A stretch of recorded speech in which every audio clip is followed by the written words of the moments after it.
Fala aí, nação São Paulina, ligada aqui no canal SPFC 100%, aqui é o Beijo, estamos de volta com mais um vídeo com as últimas notícias do Tricolor do Morumbi pra você de casa.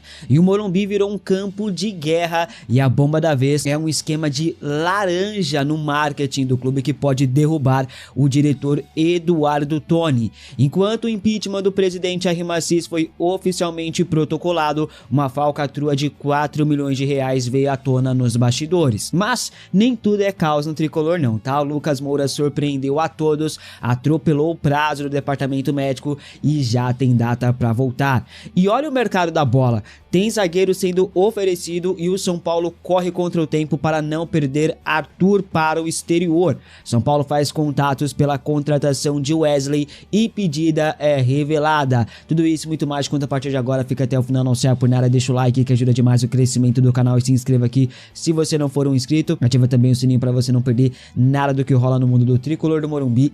E pro jogo contra o O'Higgins, o São Paulo contará com um grande reforço de peso, rapaziada. Lucas Moura deve retornar após mais de um mês fora por conta de lesão. Para o jogo contra o Bahia, dificilmente o Lucas terá condições, mas para quinta-feira da semana que vem contra o O'Higgins, deve ser ao menos relacionado, tá? A informação foi confirmada pelo jornalista Eduardo Afonso, da ESPN, durante a transmissão do jogo de ontem contra o Milionários. Eu já tinha até trazido essa informação antes do Eduardo Afonso falar que o Lucas tinha evoluído bastante, né, em sua recuperação nos últimos dias. Eu até coloquei ali o jogo contra o Bahia ali como uma base e tal.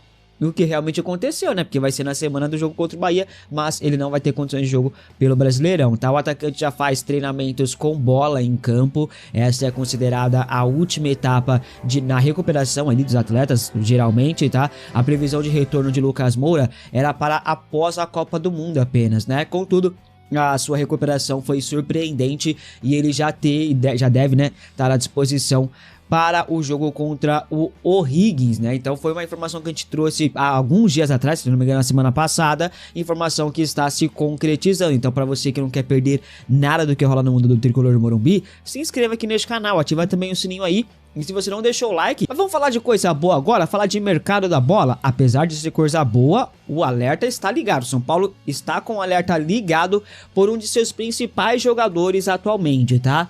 O Arthur vem recebendo diversas sondagens do mercado do exterior.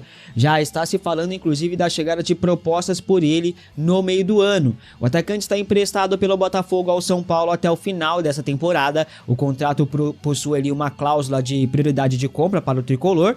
Ou seja, se chegar uma proposta por Arthur, o São Paulo pode acionar essa cláusula e comprar o jogador em definitivo. Para isso, teria que desembolsar cerca de 36 milhões de reais, o que seria a maior contratação da história do clube. Hoje, o Tricolor vive uma grave crise financeira, que já vem se arrastando de muito tempo, né? Graças muito por conta do Rui Costa, Casares e companhia, que gastaram quase 400 milhões de reais em reforços, né? Internamente, o São Paulo estuda uma estratégia para viabilizar a compra de Arthur, que hoje eu acho que não seria loucura dizer que é um dos principais destaques do atual elenco. No caso, essa composição envolveria um possível abatimento envolvendo ali o Nahuel Ferrarese, que pertence ao São Paulo e está emprestado ao Botafogo com passe fixado em mais ou menos ali uns 20, 30 milhões de reais, tá? O grande entrave na questão do Arthur poderia ser o alto salário que ele recebe, né? Que atualmente de R$1 milhão, Botafogo e São Paulo dividem os vencimentos mensais. Propostas do exterior devem chegar por Arthur, que está jogando muita bola e não à toa está despertando o interesse do mercado. E eu gostaria de saber a sua opinião. Você é a favor de o São Paulo acionar a compra de Arthur por 36 milhões de reais? Comente aqui abaixo a sua opinião. É um grande jogador, tá? E eu acho ainda, inclusive, que falta um substituto pro Arthur, tá, gente? Porque não dá pra ter só o Arthur na ponta direita e ficar improvisando o Luca na direita, sendo que o Luca é ponta esquerda, né? Então, o São Paulo não precisa só de um ponta esquerda, como está se falando no mercado. O São Paulo precisa de um ponta direita também, né? Pro Arthur não ficar sobrecarregado. E falando em atacante, mercado da bola e por aí vai, o São Paulo tem interesse na contratação de Wesley, ex-Palmeiras, Internacional e Cruzeiro. Atualmente o Wesley pertence ao Al Rayyan do Catar, ele é ponta esquerda e já tem a aprovação de Roger Machado, com quem trabalhou no Inter. O Wesley é agenciado pela mesma empresa de Arthur, que veio também a pedido do Roger Machado. Na atual temporada, o Wesley tem 12 jogos, 2 gols e 3 assistências. Claro que o Wesley é um jogador considerado muito caro, até porque ele foi vendido aí pelo Inter ao Al Rayyan por 10 milhões de dólares na época, 54 milhões e 400 mil reais. Por mais complexo que seja a questão, pela questão financeira, o São Paulo tem interesse sim na contratação de Wesley. Ainda não há negociação em andamento, muito menos uma proposta oficial pelo atacante, tá? Contudo, a diretoria analisa algumas possibilidades de negócio para o meio do ano, aí pode pintar um empréstimo ou uma outra engenharia financeira pela contratação do atacante. Vale ressaltar que o Ferreirinha está na mira de clubes turcos e deve receber propostas na próxima janela de transferências. O São Paulo deve, se chegar a uma boa proposta, vender o Ferreirinha. E aí terá então que repor o setor, né, rapaziada? Mas mesmo que não vender o Ferreirinha, eu acho que o São Paulo precisa de ponta esquerda, né? Ah, temos o TT, tem um Luca e tal, mas são jogadores novos ainda que devem oscilar. Não que o Wesley seja uma grande contratação, a solução dos problemas, mas é um jogador que chega mais pronto. E pra mim é um bom jogador, tá? Jogou muita bola no Palmeiras também em alguns momentos, jogou bola no Inter também. É um jogador de muita velocidade e força física, tá? E mais, chega com aprovação no treinador que o pediu. Você aceitaria Wesley no São Paulo? Acha um reforço? Comente aqui abaixo. Apesar do interesse, o São Paulo dificilmente vai conseguir acertar essa contratação. O jogador está muito bem no Catar e o Al Rayyan está pedindo 10 milhões de euros para liberar o atacante, então sem chance, viu, rapaziada? Mas claro, no mercado da bola tudo pode acontecer, né? Mas hoje, se fosse para dar um palpite, eu acho dificilmente aí que o São Paulo vai conseguir a contratação do Wesley, apesar de eu achar um bom jogador. Não é craque, tá? Mas é um bom jogador para compor elenco. O São Paulo, além de um atacante, quer um novo zagueiro também, tá? Principalmente por conta da iminente saída de Robert Arboleda, que tem a volta prevista para essa semana, né? Alguns nomes já vêm sendo especulados aí no tricolor. Outros nomes estão sendo oferecidos para o clube do Morumbi. Já falei nos últimos dias sobre o William Rocha, né, do Al Jazeera. E agora a informação que chega é que o zagueiro Juninho foi oferecido ao São Paulo por meio de seus empresários. O atleta perdeu espaço lá no Internacional e foi oferecido ao tricolor. Em 2025, foi Roger Machado quem pediu Juninho no Inter, e o jogador agrada ao treinador do tricolor e pode ser uma boa alternativa. O zagueiro tem 31 anos de contrato com o Colorado até o final do ano que vem. Atualmente o Juninho está avaliado em 800 mil euros, 4 milhões e 600 mil reais mais ou menos na cotação atual. Juninho é canhoto e pode jogar também como lateral esquerdo. O jogador foi oferecido, mas ainda não há uma negociação em andamento por sua contratação. Você aceitaria Juninho no São Paulo? Comente aqui abaixo a sua opinião. Pô, mano, mais um jogador acima de 30 anos. Eu acho que São Paulo tem que mudar um pouquinho ali a questão desse elenco. O elenco do São Paulo tá muito envelhecido, não dá pra trazer um jogador de 31 anos, apesar de não ser, nossa, velho pra caramba, mas vamos tentar diminuir a média de idade do elenco, né? Seria uma boa, né, rapaziada? Minha opinião. Inclusive, a informação que chega é que o São Paulo vai manter o Rui Costa e Roger Machado justamente para fazer essa montagem de elenco. O São Paulo deve reformular o elenco para a próxima janela de transferências, né? Então, 2027 principalmente, São Paulo deve ter um time completamente diferente. Eu vou falar mais sobre isso no vídeo de amanhã aqui neste canal, que a gente tem muita informação importante para trazer quanto às mudanças dentro do São Paulo. E repito, São Paulo não pode priorizar só um ponta esquerda e um zagueiro e um volante, como são as 3 prioridades. Tem que trazer mais um ponta direita. O substituto de Arthur. Precisamos urgentemente. Essa é só a minha opinião, tá? Quero saber a sua, comente aqui abaixo.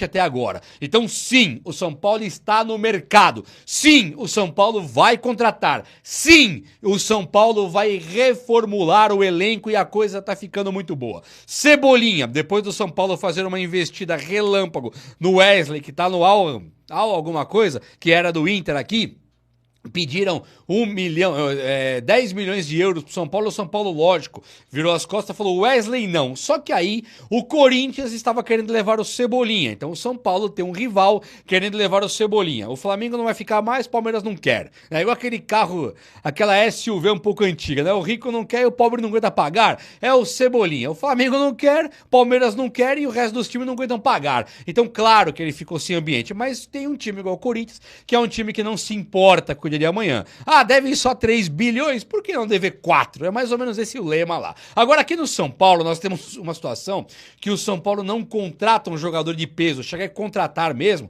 há muitos anos. O São Paulo está contratando o Marcos Antônio. Pra você ter uma ideia, tudo parceladão, tá? Não tirou dinheiro do caixa. Então o São Paulo só arrecada, ele não gasta. Os gastos do São Paulo tinham que ser até mais bem investigados. Porque que gastos são esses? Quais são esses gastos tão exagerados num time que não contrata jogadores? É tudo de graça. Cauli veio, tá emprestado. O Lucas Ramon veio de graça, monstro sagrado. Danielzinho, monstro sagrado, veio de graça. O Oscar veio de graça. Arthur não é nosso ainda. Não tem cara comprado. Sabino veio de graça. Toló de graça. Dória de graça. E dá pra ir assim o dia inteiro falando dos caras que vieram de graça. Faz tempo que o São Paulo não contrata. Uma vez que o São Paulo não contrata mais, chegou o momento que não tem mais pra onde correr. Não dá mais pra manter dessa forma. Não tem mais como o São Paulo olhar para o Palmeiras e o Flamengo ganhando no Brasileiro e vendo as únicas miseráveis chances se esvaírem, sabe, por entre nossos olhos, saindo dos nossos dedos, falando: nossa, mas era a única chance que eu tinha, foi embora rapidinho. Um Palmeiras que não perde,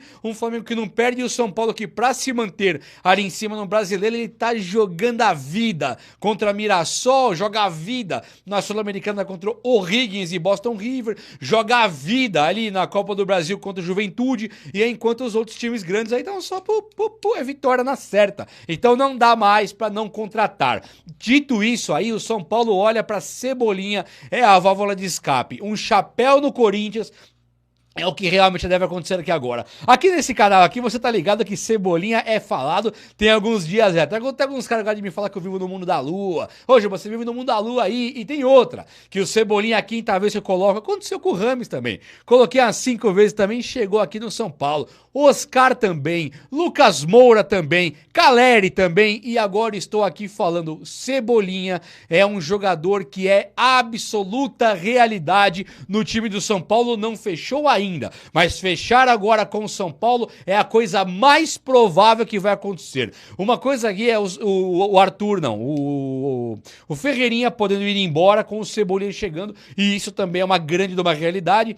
O Ferreirinha no São Paulo, ele além de ter tido umas lesões muito pesadas, ele ainda divide opiniões de São Paulinos, e ele tem um empresário forte que pra levar ele pra um Besiktas da vida aí é 2 palitos, tá? São 2 palitos, né? Mas então o Cebolinha viria pra cá. Qual que é o papo do Cebolinha? Ele rescinde com o Flamengo agora. Ele teria que assinar um pré-contrato, que aí até o meio do ano, que é mês que vem agora, um dia e mais um mês, se assina pré-contrato com o Cebolinha. O Flamengo não quer mais utilizar o Cebolinha. Além de não querer mais utilizar, ele não vai querer manter por lá, porque ele tem que ficar pagando. Então os caras liberarem o Cebolinha agora, não vai ser nada errado. Pelo contrário, as notícias cravam que o Flamengo quer se livrar do jogador agora para economizar salário. Então nós temos um Cebolinha que não bateu metas de jogos no Brasileirão, poderia se transferir para o São Paulo agora, começar a jogar agora no mês que vem, logo na pausa para a Copa do Mundo. Coisa muito maravilhosa. E o outro jogador que surge para a pauta, que já foi até oferecido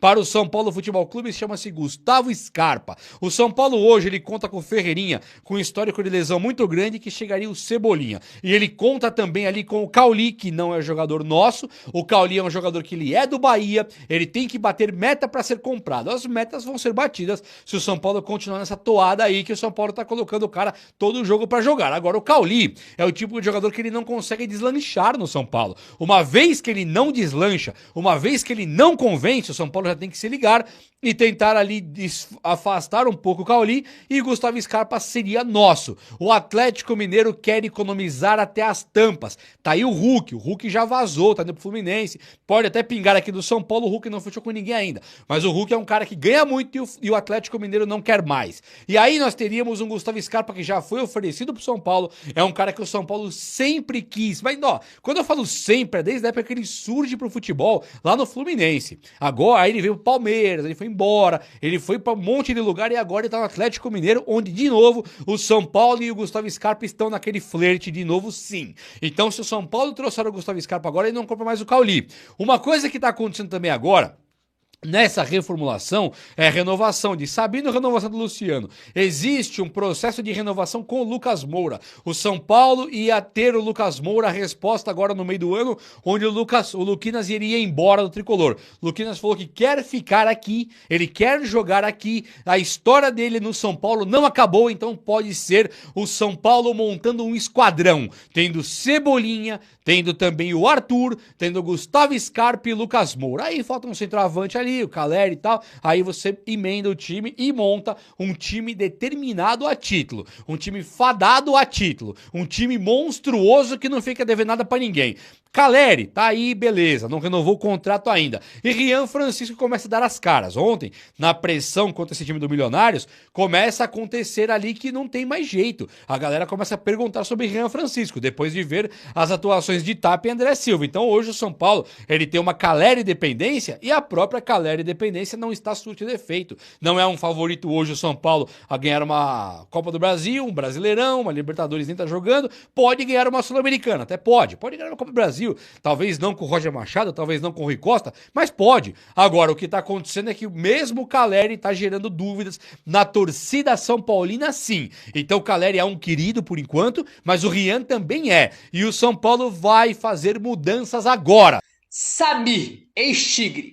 Após deixar o Tigres, o Samir foi emprestado, né, a outro time, o Mazatlán, que é assim que se fala, do México, em 2025, no começo do ano. No entanto, em agosto de 2025, o Tigres finalizou a venda permanente do zagueiro, tá, para um time da Arábia Saudita. O jogador tem 31 anos e tem contrato com o clube saudita até junho de 2027, né? O Samir que jogou no Flamengo, não sei se ele é da base do Flamengo, mas ele teve uma passagem no Brasil pelo Flamengo, né? Aí tem Tigres aí e agora tá jogando no clube da Arábia Saudita. É um nome aí também que o Roger gosta, tá? Outro nome, o Nathan Silva, tá? Nathan Silva é uma peça importante do Pumas, do México, onde ele joga desde 2023.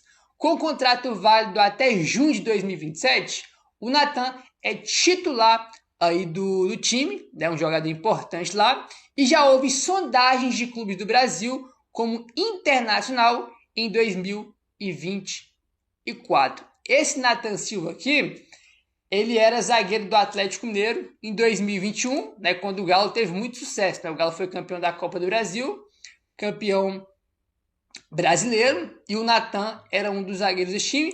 Eu acho que o Nathan Silva não era titular absoluto, né, mas ele era um jogador que entrava bastante ali, né, ao decorrer da temporada. Outro nome aí, rapaz, o terceiro nome é do William Rocha. Após 3 temporadas de destaque no CSKA Moscou, o William Rocha foi anunciado como novo reforço ao Jazeera dos Emirados Árabes Unidos, em agosto de 2025. O defensor de 31 anos firmou um vínculo com o clube árabe, sendo considerado um dos zagueiros de destaque no mercado de transferências internacional. Então a situação é, São Paulo vai para o mercado em busca do zagueiro, o Juninho do Inter foi oferecido, né, através aí, né, de empresários, e o Roger gosta, né, cara, ele gosta desses 3 nomes aí, William Rocha, Nathan Silva e Samir. São 3 zagueiros aí que o Roger gosta e como trouxe aí o blog do São Paulo, né? Enfim, aquela coisa, né, rapaziada? O São Paulo aí, como a gente já tá comentando há muito tempo, o São Paulo já há bastante tempo mesmo, né, cara? Já há várias e várias janelas de transferências, só tá trazendo jogadores que estão livres no mercado, né, que você lhe paga luva, acerta luvas ali e salário, e o cara chega no seu time, ou por empréstimo, né? São os 2 modelos aí de negociações que o São Paulo vem fazendo já há bastante janelas de transferências. Acho que desde 2024, na janela do meio do ano de 2024, que o São Paulo está fazendo só esse tipo de negociação. Então, vamos aguardar aí. Esses outros zagueiros aqui, cara, o William Rocha, Nathan Silva, né, Samir, eles têm contrato com seus times, né? Então, São Paulo provavelmente, se quiser um desses zagueiros, vai ter que desembolsar grana para tirar ele, um desses aí, de seus times. No caso do Juninho, cara, ele perdeu espaço no Inter, né, foi oferecido, e como o próprio blog colocou aqui, o Inter não vai dificultar a saída do jogador, porque ele perdeu espaço, né, então não deve ser algo muito difícil aí do São Paulo conseguir tirar o Juninho do Inter por empréstimo, né, uma liberação. Aí então, vamos ficar de olho. Eu tava vendo aqui, eu não conheço muito esse Juninho, tá? Os jogos que eu vejo do Inter, eu não me lembro dele especificamente, né? Mas eu tava vendo alguns comentários aqui que ele perdeu espaço no Inter pro Félix Torres, né, cara? Que sempre foi muito criticado no Corinthians, depois foi jogar no Inter, no Inter, e ele é muito criticado no Inter também. Então, não sei até que ponto seria um bom nome aí. Sinceramente, rapaziada, eu acho que ou chegaria, sei lá, um zagueiro bom e falar, pô, esse zagueiro aqui é bom, né? Foi uma boa contratação. Se não for um cara desse, cara, é melhor deixar, cara, dar essa vaga aí de zagueiro para um garoto da base, pro Isaac, que já renovou o seu contrato, que é promissor, bom, vem se destacando no Sub-20 de São Paulo, né? E ele é bom de fato, o Isaac, é um zagueiro promissor, né? Tu tem ali Sabino e Alan Franco, que são os dois titulares, aí tu tem o Tolói e o Dória, né? Ali como os dois reservas, e deixa o Isaac como a terceira opção do banco, né? Atrás do Dória e do Tolói. Eu acho que é melhor fazer isso. Se for para trazer jogador, rapaziada, nota 5, nota 6, tá? Que não serve pro Inter, melhor não trazer, cara. Bota o Isaac para jogar, mano. Entendeu? Ou para jogar não, deixa ele como opção no banco. Né? Repetindo, a gente tem Alan Franco e Sabino. Dória e Tolói são reservas e o Isaac ali como a terceira opção no banco, né? Melhor do que você trazer um jogador aí que, pô, não joga no Inter, vai servir aí pro São Paulo? Convenhamos, né? Se não serve pro Inter, a tendência é que não sirva pro São Paulo. Não dá, né?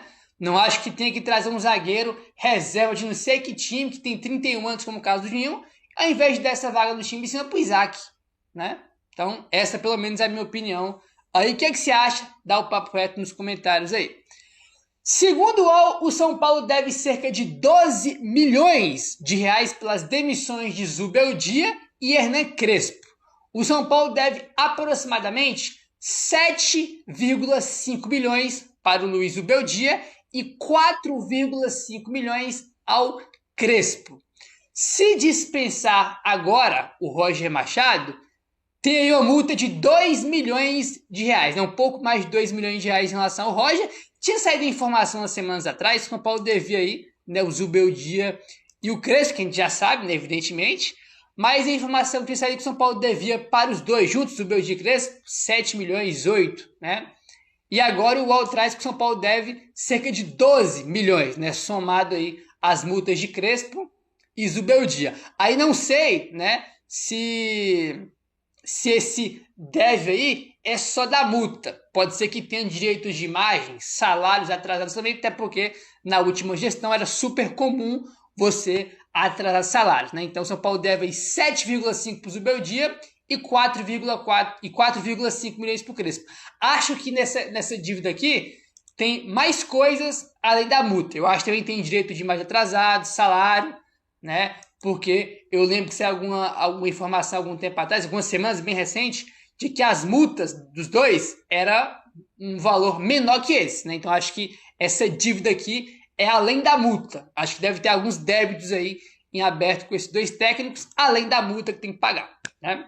Pausa de 5 segundos para pedir a sua ajuda ao nosso canal com o seu like e se inscrever se ainda não for um inscrito.